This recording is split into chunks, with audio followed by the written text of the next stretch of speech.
Hi, everyone. Welcome to Solidarity Live. I'm Jocelyn, and I'm here with Dr. America, aka Sanjeev, and we're here to talk about some very less than cheerful things like, the global plague we're in the middle of, our incompetent administration. It's complete failure to put forth any sorts of coherent response to this, but I hear rumors that Sanjeev might have some hopeful things to say. Is that true, Sanjeev? Yeah. I mean, I think that, I agree that we need to acknowledge like what's not working in order to talk about like how we actually lift ourselves out of this and what we do to, take a lot of our frustrated energy, our anger, and put it into something productive and positive and constructive that has meaningful and lasting impact, right? And I keep rewinding in my mind to what I learned in history about the 1929 October stock market crash. And between October 1929 and March 1933, when FDR comes into office and gets to work, like a lot of people struggled during that time because similar to now, they had governments that simply did not care. And they also had governments that, even if there may have been caring people, they didn't have infrastructure and policies and programs to implement and deploy. But what everyday people did was that they got real about their pain and connected to power with each other. There was a lot of folks who joined labor movements for the first time in their lifetime. They had spent most of the 20s, not really thinking about being part of a union and not really being part of, community organizing. But the more that they realized that, hey, we don't have to live like this, our material conditions can be better than this. I think that is a similar moment to now, where I think there are a lot of people who are looking around and kind of figuring out that maybe we can actually build something better than what we had before. And it's, to me, I'm inspired by those conversations that are less about let's go back to normal to let's do better than what we had before. I totally agree with that. I think that's it's so nice to have you on, Sanjeev, because it's nice to hear that.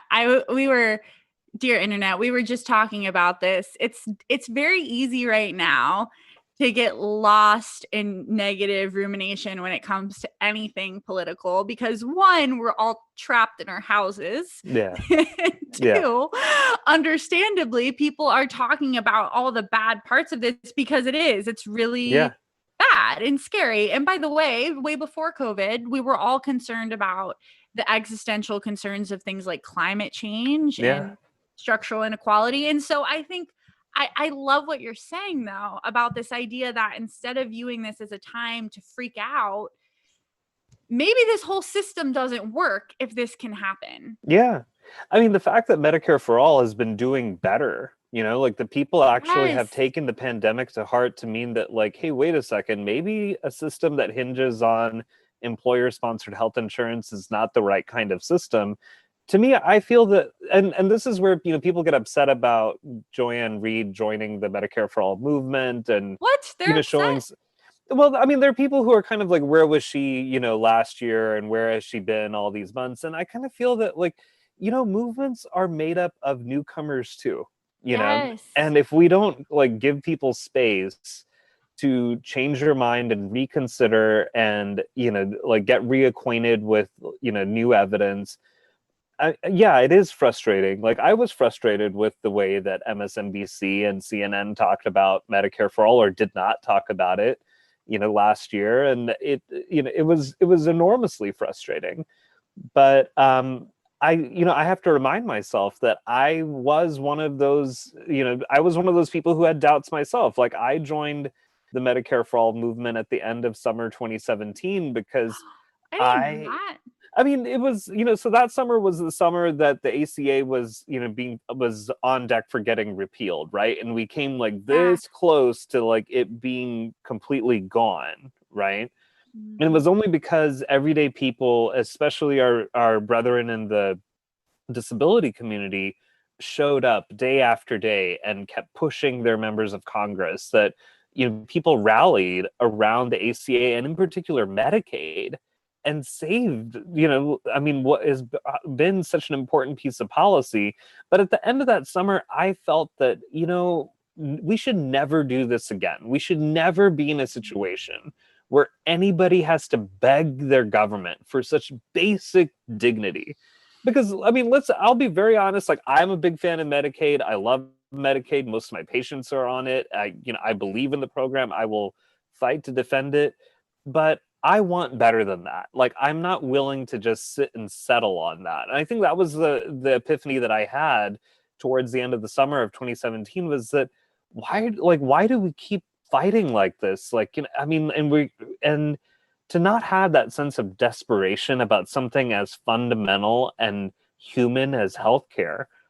I became a Medicare for All supporter, by the end of that summer. And I kind of feel that, like, yeah, sure, there are plenty of people in this movement who have been, in it much longer than I have. And the fact that I was welcomed and that I was given space to, learn and speak and participate is something that I want to extend to more people, because we aren't going to win this unless we start creating space for newcomers to come in and to love it in their own way, right? Like, Yes. everybody loves Medicare for All, I think, in a lot of different ways. Like, that's one of the things that I've learned the most about this movement, is that when you ask someone, what is it that you like the most about Medicare for All, you're going to get like a lot of different answers. It isn't a monolith. And I think that, knowing that, we need to create spaces where newcomers can come and, find their own entry point, and like why they may love Medicare for All might not be the same as me or, or anybody else. And that's okay. Like, as long as they're in it and, helping us win this thing, like, why not? Well, and you're making me feel so hopeful, because I do think that people don't like, there is this omnipresent desperation that's put on all of us in America around healthcare, including physicians. You guys have to do so much school, and then you get out and your interns and your residents and you make barely any money, and then you have like, you guys have to basically work for free for like 10 years doing really difficult things before you're even doctors. And it's like, we have this system that is expensive and horrible for a lot of people. And like, I think a lot of, it just doesn't, it shouldn't be this way at Right. any level. Right. Like, at Right. any level.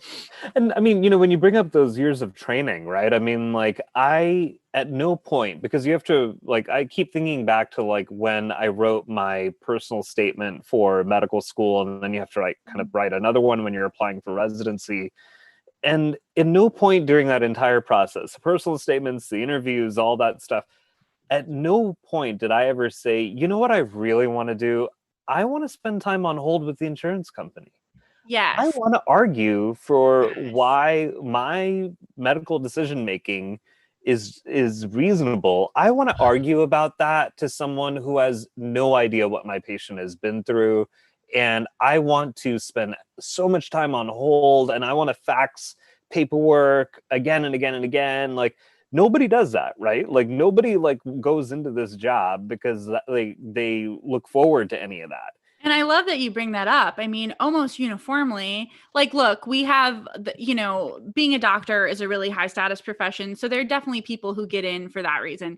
But you talk to most medical students, they want to help people. Yeah. Yeah. Like, It's a there are better ways, there are Yeah. easier ways to make money Oh if that's all yeah. you care Oh yeah. about. Oh, most definitely. Most definitely. I mean, you guys go through so much to be able to help people. And then there are just like endless paperwork and charts, and you basically need a business degree and crazy amounts of insurance, because this system does a disservice to patients, but it does a disservice to doctors and healthcare practitioners too. Yeah. Yeah. I mean, they found that, I want to say this was in the journal Health Affairs, and it came out in 2017 or 2018, that the average American physician spends 3 weeks of every work year arguing with the insurance industry. Oh my And God, it I'm not. costs the average physician practice $83,000 a year to fight with the insurance industry. Like, that is money that goes down the drain. That does nothing to, like, that is time and money, right? Like 3 weeks and $83,000 a year. That is time and money that does not go towards making a patient healthier. It doesn't go to like a doctor being, like, it doesn't go to our income for sure. Like, we don't get rich off of any of that. But the people who do are the insurance industry. And we're seeing that even now. Like, United Health Group just posted that they made $6 billion in profits over their COVID quarter. And it's like, and my question is, doing what?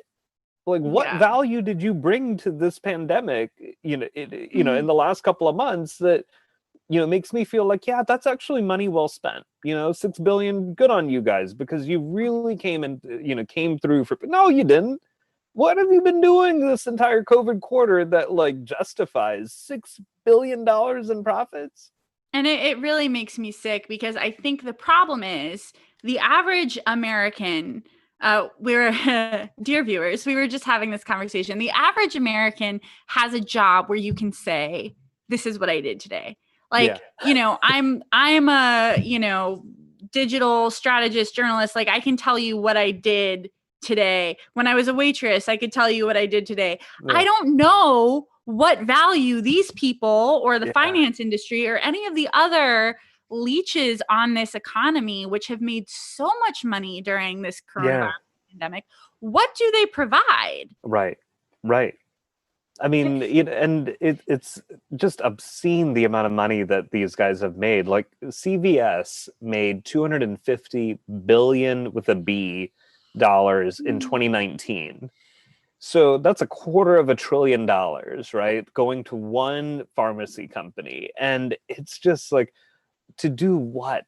Like, I mean, like, it's not like you like walk into CVS and walk out and you're like, Iron Man suited up or some crazy nonsense, right? Like, you don't get to like, and I think about that only because I have heard so many families where the grandparents, grandmothers holding back tears as they are sitting in the CVS parking lot thinking about how are they going to afford the copays for the prescriptions, the groceries, and school supplies for their grandchild sitting in the back seat, right?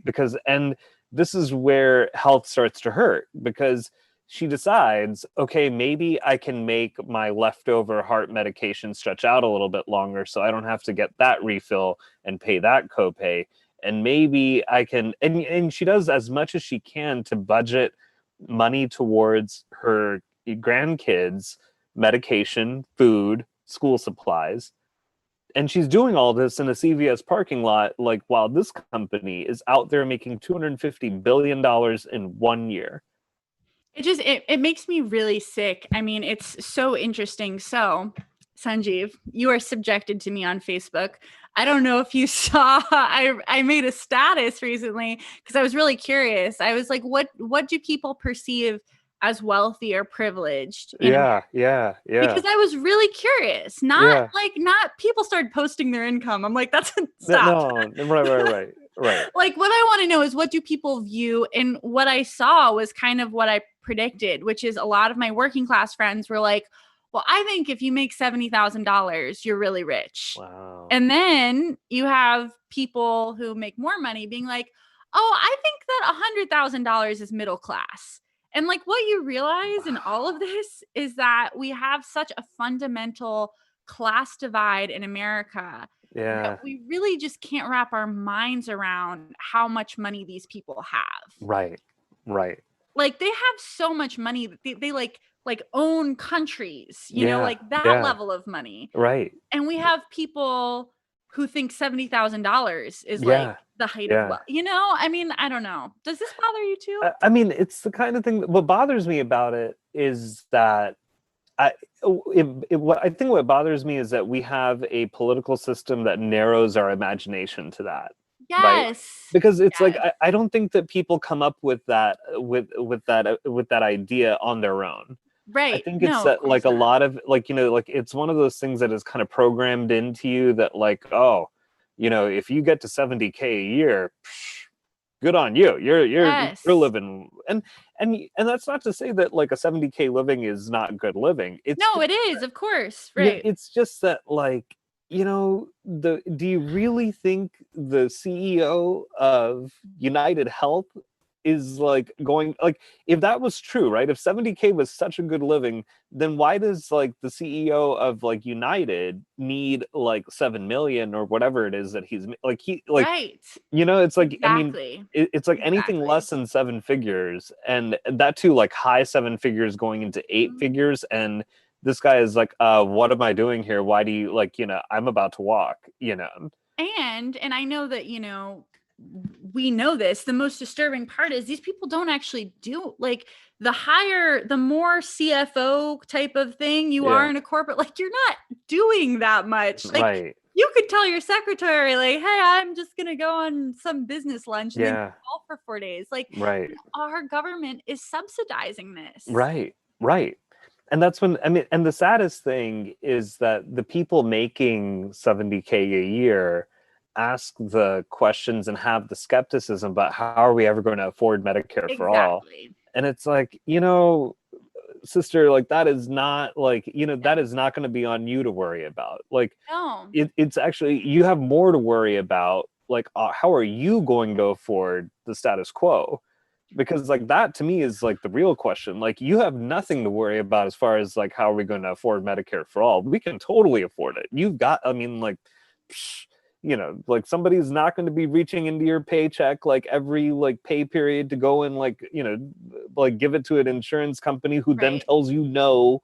Like it's it's the end of that. And yeah, if you're the insurance company executive, like, yes, you should be nervous. You're the one that, like, at $70 million a year, yep, like, there's great reason for you to sweat this out. And I don't think anyone needs to make $70 million.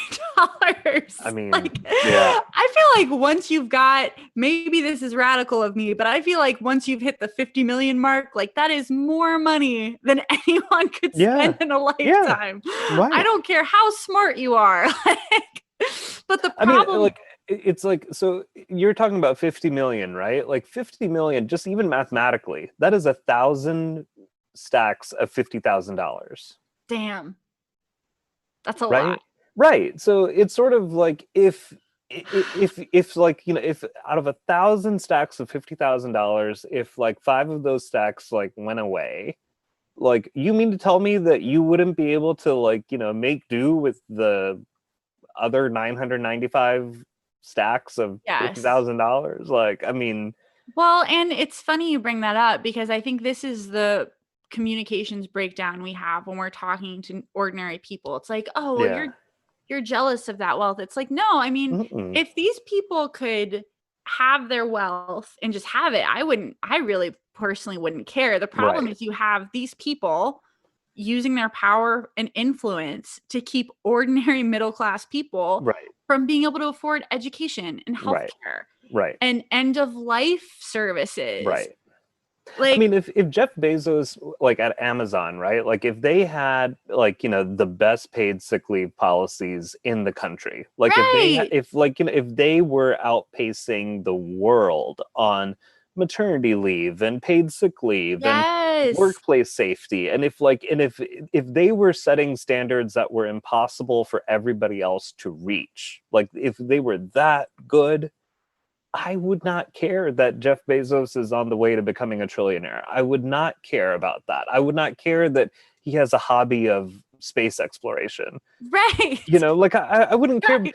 because it's sort of like, well, Jeff, like, you did right by your people. Like, Yes. like there isn't a single person in your, company who struggles with student debt or with paid leave. Like all the moms in your, field do great. And like, it's like, okay, like if everybody had like, fantastic standards of living, and that too, like, as you're saying, like not wealthy, but just like, they had like, I mean, just security and confidence and Mhm. reliability in their life, and if they could really point to Amazon and say like, Amazon, did right by me. And if every single person in Amazon could say that, then I probably wouldn't care that like, okay, Jeff, you're on your way to trillionaire status. Like, I don't know what you do with that. Like, that's not a status that I aspire to, but do you, bruh? Like, Yes. if Amazon was that, but don't go off like, telling me about like your next new rocket and like, space exploration and like, I really don't want to hear about all that when like you can't even get like, your warehouse to be a like hospitable place for human beings to work. Right. Well, and it's something that we've become so accustomed to, we forget this is actually things have gotten there's this fallacy in human thinking. I think we love to think that history is hurtling towards a better place. And of course, in a lot of ways it is. I mean, I think the growing consensus is around cultural issues, things have gotten a lot better. And around wealth and structural inequality, things have gotten a lot worse. Like I have a lot of friends that live in Detroit, and it's really interesting, a lot of issues with Henry Ford, of course, but it's really interesting how for a while the car industry had transformed that region of the country Yeah. into a place where everyone could have middle class incomes Right. without higher education. Right. Right. And then with the devastation of the US manufacturing economy, now it's a very poor area, Yeah. which like the psyche of that and what it's like to be in a region which a generation ago was one of the richest in the country Right. and now is one of the poorest in the country. And that happens all over America. Yeah. Yeah. So many places where people like Henry Ford used to actually be wealth creators, Yeah. Yeah. and And now it's like you're saying Bezos well, isn't doing that. and I look at like and I look at even just like the smaller wealth creators that we could have, right? Yeah. Like, I mean, like, to me, one of the things that doesn't get talked about enough with Medicare for all is that if you were to take, like an aspiring entrepreneur, like a micro Jeff Bezos, somebody who Mhm. doesn't even really want to become the seller of everything. Like, they literally just want to come up with like a new Kindle, like let's say Yeah. that's what they want to do. And you told this person, okay, you don't have to worry about healthcare anymore because we got you. Like that isn't a reason to stick around at a crappy job. That isn't a reason that you need to worry about, are you going to go broke if you go to the doctor? Like, healthcare is not going to financially bust you. Right. I feel like there are so many people who would bet on themselves Yes. because they would be like, oh, wait, so I don't have to go and answer to this jerk of a boss because I am so desperate to cling on to employer-sponsored insurance. Instead, I can have confidence that my insurance will be taken care of by the federal government, by my country, that like me and all of the other people who live in this country, we're all pitching in and we're all doing our part for that healthcare system, and it's going to do right by me. Maybe I can bet on myself. And the reason why I have confidence that this would happen is because it happened with Chip. Back in 97 when Chip got passed, there was this really interesting but very small economic phenomenon of families who looked at their kids and said, well, okay, if the kids are going to be insured, then I can take a chance on, my career. I can like, Mm. think about like a startup. I can think about like opening a small business. And there were these like little like signs of like economic like innovation and progress that like they aren't like these giant wealth creators like Ford or Bezos or something like Right. that, but that isn't like what most families want to be, right? Like most No. families just want to be able to be like, you know what, like I want to like provide for my family, have something to like pass on to my kids, and to like maybe help out people in my community, like hire them and like build this together. like like most people are thinking along those kinds of lines, and the fact that enough peace of mind and enough security to bet on themselves, I think it's huge. And I wonder like how many more of those potentials are out there and would be sparked if they knew that like you don't need to worry about healthcare anymore. Like if the worst actually dead in the water, like you will be okay. I mean, I think like that is the imagination that I really am hoping we start moving towards, of like, because I feel like there's just so much of that untapped potential in everyday people. that, would just be huge for this country. I love that you're bringing this up because I think about this a lot. Like, why would we not want to have the most entrepreneurial, the most educated country in the free world? Like, that's Yeah. something that America used to want. I mean, I know personally, I would love to be living in the country with the best doctors, the best scientists, the best professors. I mean, what it would be like to live in a country where someone could take their business idea and develop it, whether Yeah. it's like it's good for when we do well, we all do well. And Right. that's a mentality that has been entirely lost Right. to an extent where people are refusing to wear masks. Right. Like, I mean, and that's and that to me is just like the fact that we don't have enough imagination in each other is really yes. kind of sad, because I kind of think about like, well, how many moms are out there who could probably like run laps around J.K. Rowling and could come Oh, up with a whole totally. new series that would just like blow us all away. That like, how many people are sitting on like Star Wars sequels that would just make you like weep, like, like how many folks have got like, the next great album that would be like a total earworm, that just like you would want at your wedding, that you would want at like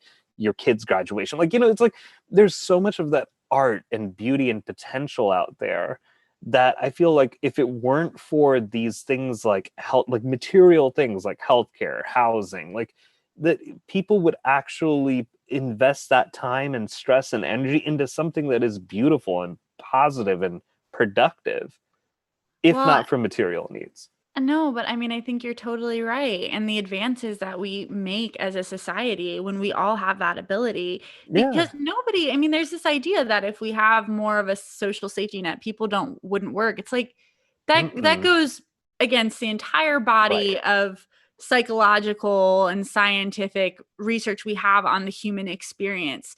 People want to create, people want to work. Right. They may not want to work 14 hours at a serving job, but is that really like, Right. is that a human good? Should Right. people really be working so hard to not even be able to live? It's just crazy. Yeah. I Well, mean, and I'm sorry, I was just reminded that part of the reason you're here, other than the fact that I love talking to you, is to talk about Masks for America. I understand you guys oh yeah. have a Yeah.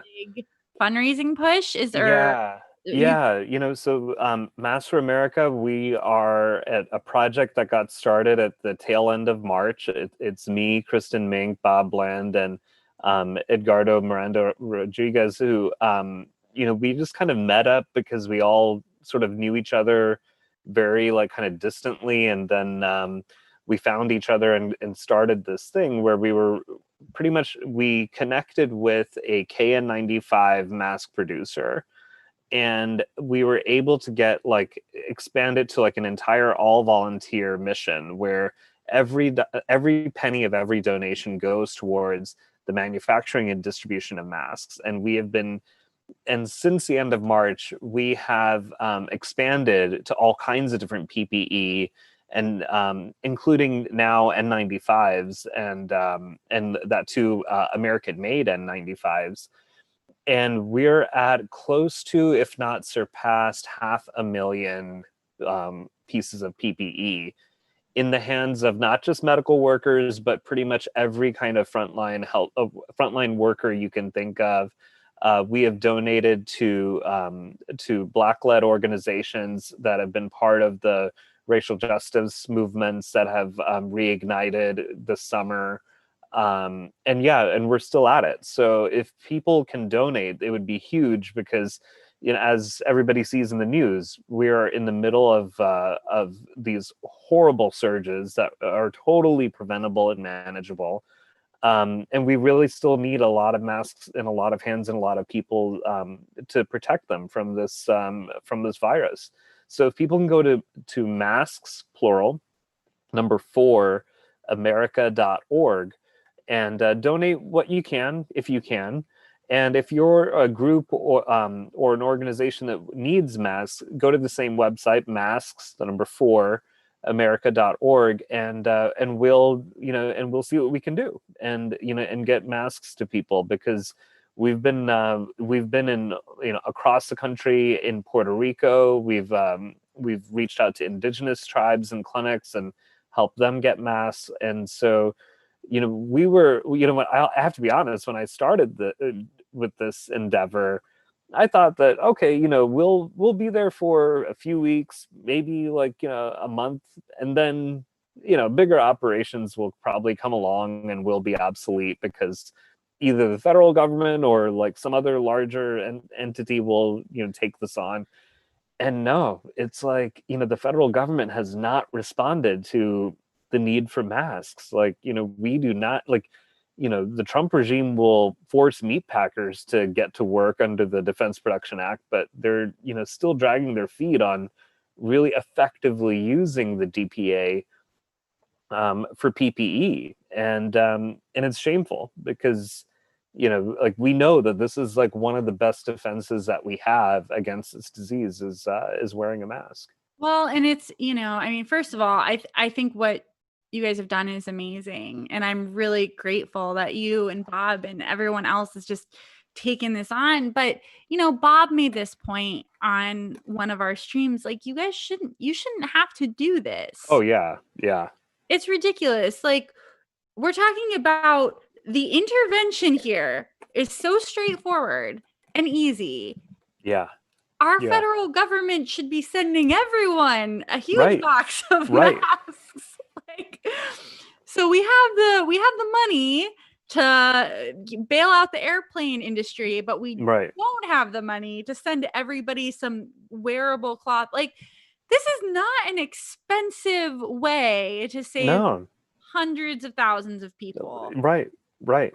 And if mask wearing had been, I mean, so, a lot of people have asked me, like, well, weren't we told not to wear masks, back in February? And I remember that time. Yeah. yeah, and, when I look back at that time, I felt that, well, we were reasonably worried about a small supply and healthcare workers needing them first, and that we didn't want to leave health workers shorthanded because the general public had taken up all the masks. And I think that what we should have then, and what I'm willing to say now, is that why were we fighting against each other? Like, why shouldn't have been that, like, oh yeah, masks, everybody needs them, healthcare workers, we got you, general public, we got you, there was never a well orchestrated response where, instead we were telling this group of people, don't let this group of people over here in healthcare go without masks. It should have instead been like,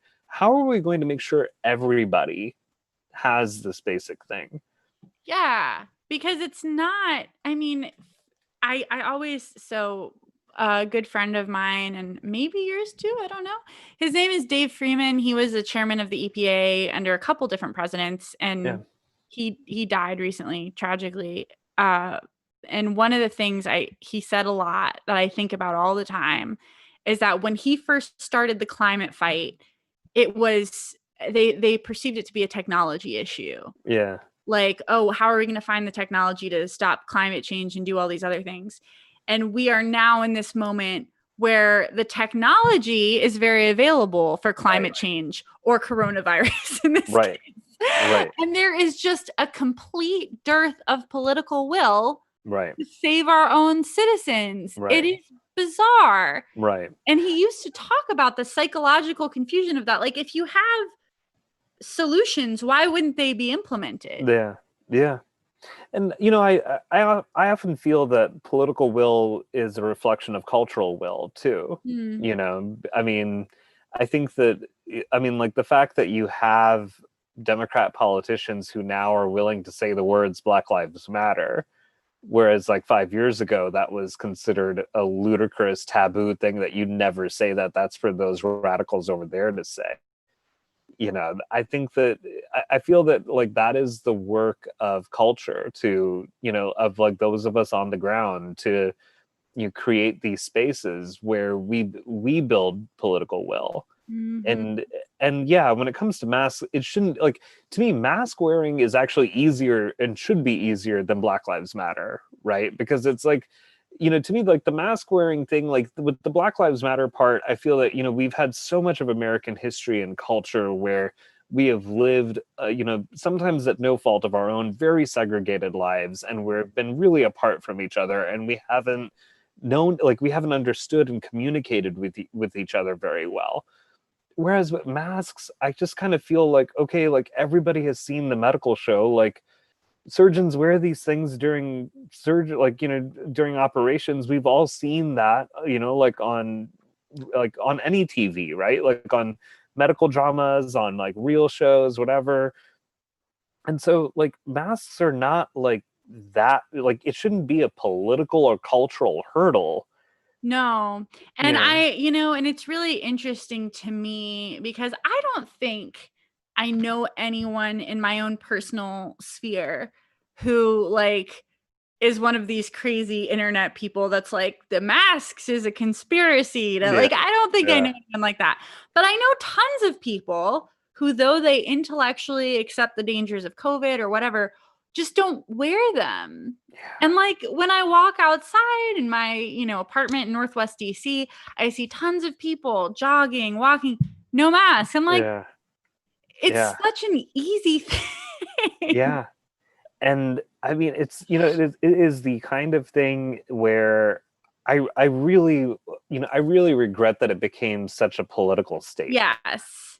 Like it is so regrettable that it's a political statement, because I look at mask wearing and I kind of feel like, listen, the lives that you're going to save are Republican lives, Democrat lives. You're Mhm. going to save liberal lives and conservative lives. You're do it for the people that you love, but also, yeah, they're going to be people that you don't love who benefit from you wearing a mask, and you benefit from them wearing a mask. And at the end of the day, like, I mean, this can't be part of like this so-called cancel culture, which I personally don't believe is really a thing. But like, like mask wearing is not about like canceling anti-maskers. It's like No. mask wearing is about canceling COVID. Like, I Yes. mean, and if we don't get serious about canceling COVID, then it's like, yeah, we can expect like a lot of like our economic problems and a lot of like, these issues to keep, persisting, because there's no recovery, like there's no economic recovery without canceling COVID first. Well, and it's so interesting you bring that up because I mean, one thing I think you and I talk about a lot is it's like when did politics become so political for lack of a better word? Like there I feel like, people talk a lot about this Eisenhower era of more moderate conversations where it's like okay, there are certain human goods we can all agree on as citizens of the United States of America. Like, and if there's a pandemic, wearing a mask should be one of them, right? Yeah. I mean, the polarization like of American politics, I think, was in some ways inevitable when you have one party that decides that white nationalism and, doing answering the beckoning of billionaires is going to be the way that they operate. And that's, and they're going to put all their chips in that. Like, it's going to be all about like, yeah, let's, make white supremacy feel pretty good, and let's make these billionaires feel good. And that is what they function on that side, right? And they have committed themselves to it.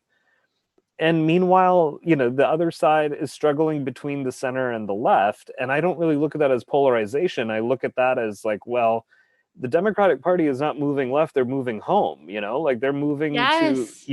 and I think that there has been a real struggle between like, okay, like we are asking for a renaissance of values that, made this country like rise out of a depression. We're asking for a renaissance of values that put this country on a better path, like during the civil rights movement.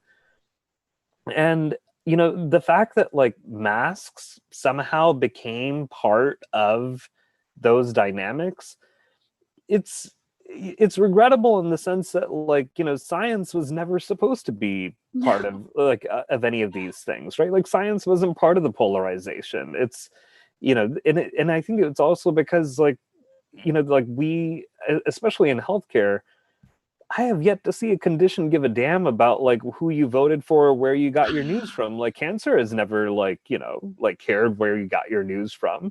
Well, and it's so interesting you say this. It's why I think doctors make the best activists because you guys are, oh my God, I'm going to, Virchow, German doctor, once Yeah, said, doctors are the natural physicians of the poor because you guys are the ones that are like, yeah, pathogens don't care.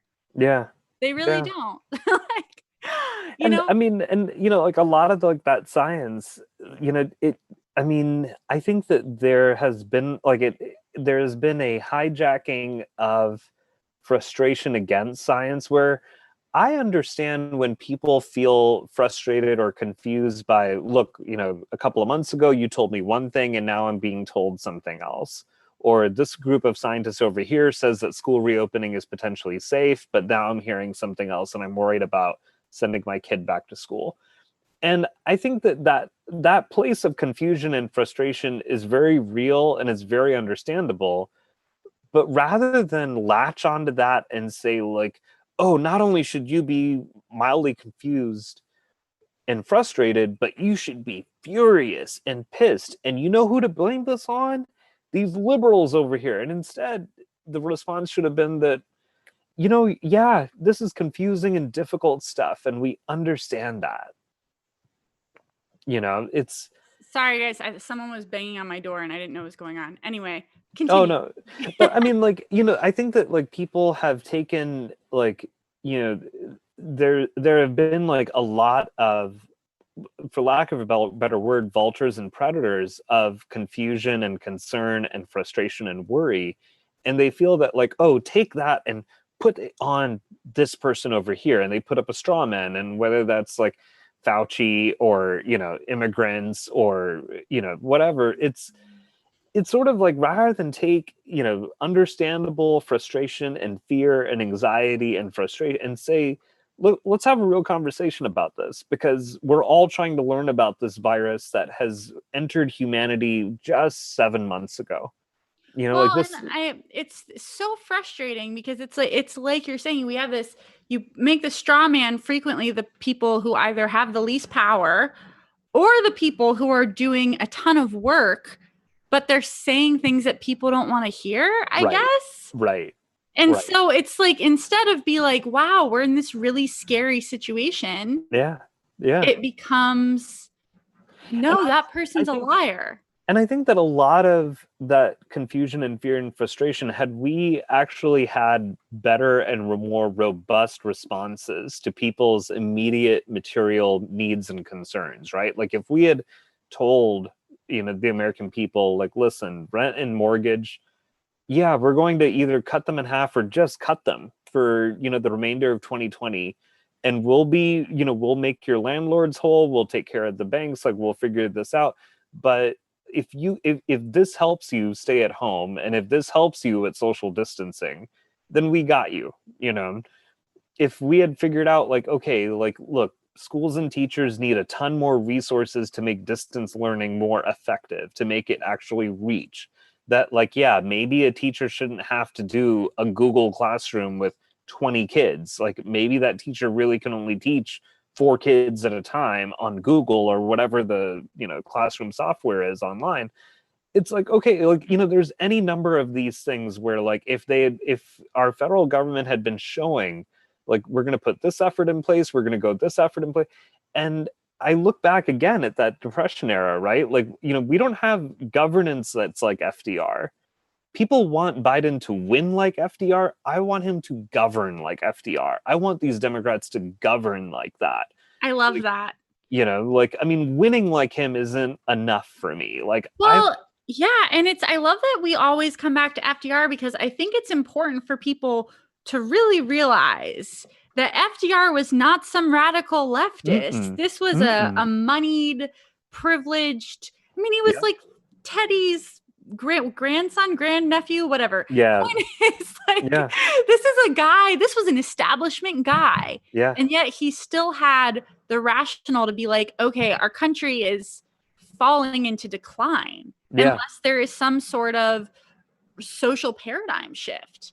Well, and also he was responding to those social paradigms that the American people were leading on, right? Like when people joined, like labor movements and when people like said like, hey, what about the Socialist Party? Like, like I mean, that is where you see a politician responding to pain with saying that no, no, no, we're going to deploy the power that we've got to respond to material needs.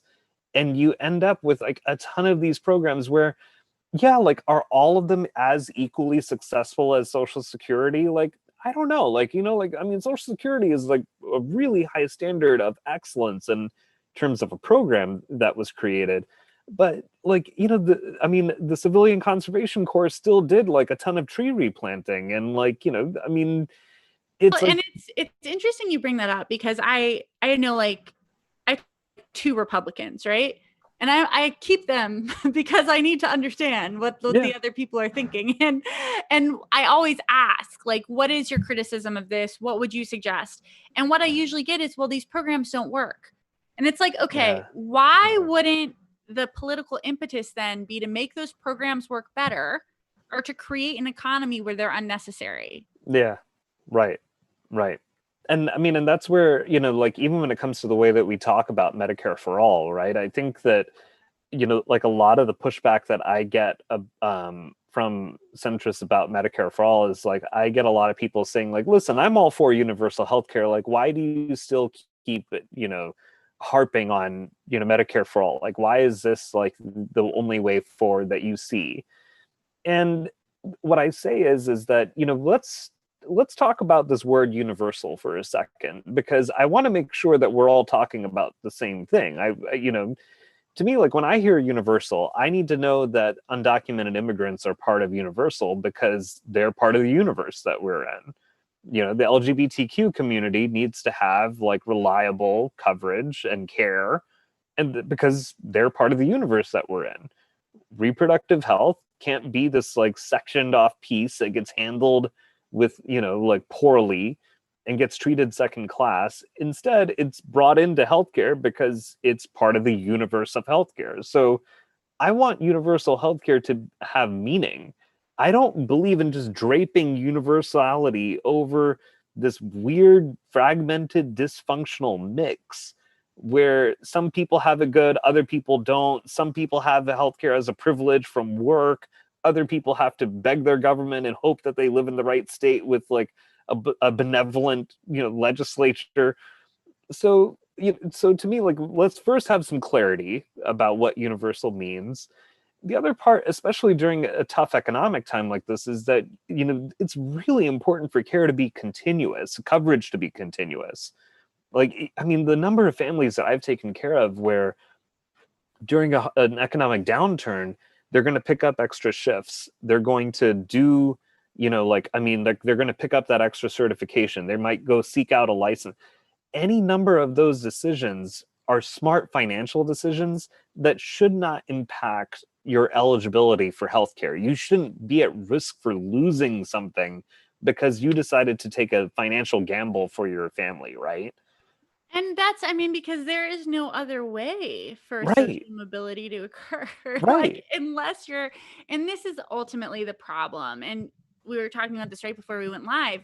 We live in a situation where, because our country has become so class stratified, a lot Yeah, of, I think, people who are well meaning in upper middle class slash privileged households just don't understand what it's right, like to be in a working class situation, don't right, understand that, like, you could take on multiple jobs as someone in the service industry or some other low paying and still not be able to afford basic services for your right, family. right, That's insane. You can work 100 hours a week in the right. service industry and maybe not even have access to healthcare. But you know what all of those folks with that level of privilege do understand is that if they were to sprain their ankle, they certainly hope that they're on the foggy bottom side of DC when that happens and not in, not in That Southeast is very, DC. very interesting. They like, I mean, like, as much as they might not understand what it is to, like, struggle with two and a half jobs and, like, and still not be able to afford childcare and all of that, right? They still know, okay, like, if something happens to me health wise, like, like an accident or a fall, or even like, like, I mean, like a heart attack or something happens to me, everybody hopes that they're near, GW, Georgetown. Like they want to be on the Foggy Bottom side of DC. They all know they don't want to be near RFK Stadium, right? And it's kind of like, with Medicare for All, what I point out is that you would not have the situation where hospitals in wealthy white parts of town stay open, no problem, and hospitals in, Black and Latinx communities struggle to stay open. Instead, you would kind of feel like, look, come what may, I mean, things happen to people no matter what side of the town I'm on, I'm going to be all right. Not just because I have good health insurance and not just because I can afford whatever's going to happen to me at the hospital, but I know that I will be taken care of excellently at any of these hospitals anywhere in this town. Because that's like, I mean, we're all part of this network fabric of healthcare. Well, and I love that you have been talking about imagination in this stream, because I think that's what we have to start with. Like, even if people aren't Medicare for All activists, the idea of what it would be like if healthcare weren't such a stratifying thing, like you're Yeah, saying. Or, so for me, I mean, I'm a single person, and like part of when I save money, part of what I'm thinking is like, what if there's some medical emergency? right, How right, ridiculous is that? I right. should be saving for a house. You know what I mean? Like, I should be saving for something way Or more a fun. vacation. Right. I But the mean, reason, my primary motivation when I put money away is like, well, we live in a country where getting cancer costs yeah, $100,000. yeah, So, and how ridiculous is that? right. I mean, they actually found that, I want to make sure I'm getting the statistic correctly, that they said that 2 years after a cancer diagnosis, 40% of patients were financially devastated. That doesn't shock me at all. And Yeah, it's the number one cause of bankruptcy in America. right, right, How ridiculous is that? right. That, like, that is your reward for fighting back and surviving cancer, is financial ruin, I mean, you know. it makes me physically ill. Like, you should be Right, going into bankruptcy because you like bought a tiger or something, It should be something ridiculous. It shouldn't be getting sick. And right. you hear all these horrible, horrible stories of Yeah, people, losing their spouse yeah, and being left with the financial devastation, not just of losing a partner, which is already financially devastating, right, but right. and we allow this. Yeah.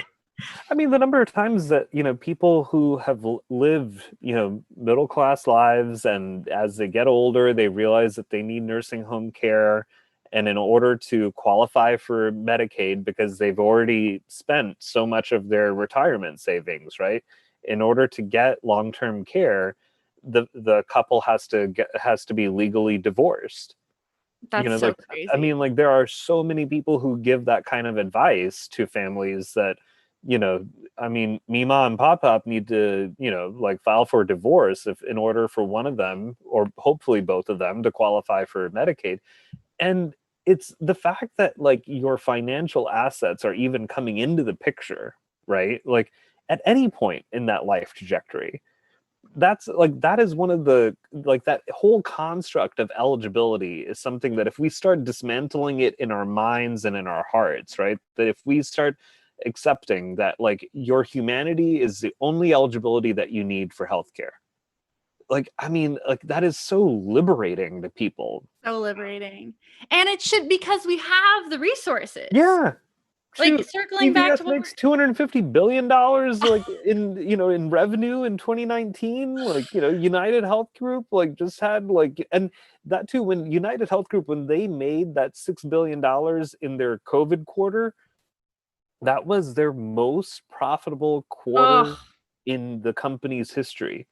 not happy about that. And Mm-mm. that's where it's like, when people say, like, how are we going to pay for it, I'm like, right over there, like, it's Yeah, how, I mean, I think you pointed this out. The question should be, how can we pay for the system we already have, where we're yeah, subsidizing yeah.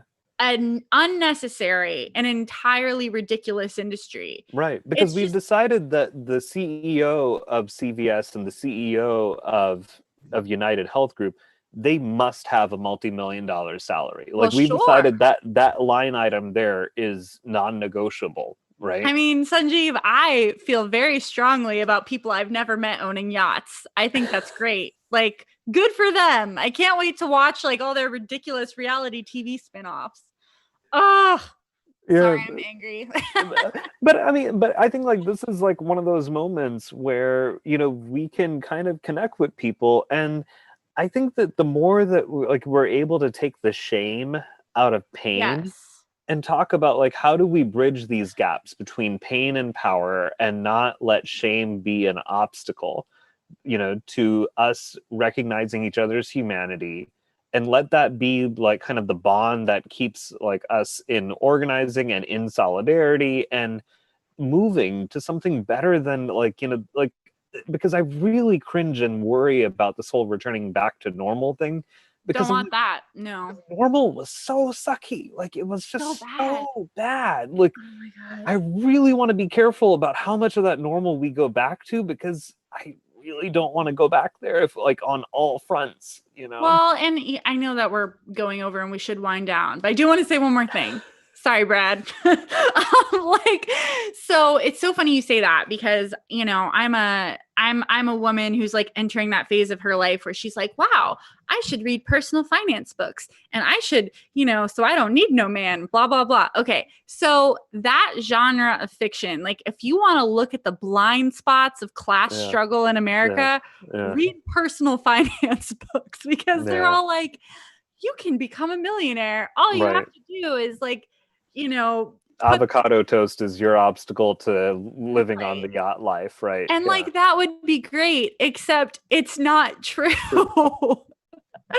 Not And I true. love how there's no chapter on the ways that Wall Street bros will ransack people's retirement Yeah, funds. yeah, There's no yeah. chapter on the inequity of healthcare. There's Right. because what they tell us in this American paradigm is like, well, silly Susie went into debt for something she didn't need. And it's like, Right. okay, Right. sure, there are Right. people like that. But as we're talking about, a lot of the people with insurmountable debts in this country, it's from healthcare, it's from education, Education. Yeah. it's from things that people should have access to if we're going to live in a fair and Yeah. equitable society. Right. Right. And to me, I think that if we live in a country that decides that, CVS is, worth giving $250 billion to year after year in revenue, then, like, I mean, that is a political choice, and that's also like kind of like part of why we get stuck in like, pandemic like situations is that, we decided that that was, unavoidable versus like everybody getting a mask. Oh, I don't know. Well, and yeah, we could talk for 3 hours about this. Maybe we should next time. I hope you're okay with that, Brad. Sanjeev, it was great to have you on. And where can people donate to Masks for Yeah, America? so it's masks, the number 4, America.org. All right. Thank you guys so much, Dr. America. I hope you'll come on again soon. We always love having you. Oh, I love doing it. Wonderful. Yeah. Yeah, let's do it again sometime. Please. Yeah, All soon. right. Thank you so much, guys. We'll talk to you next Friday. All right. Take care.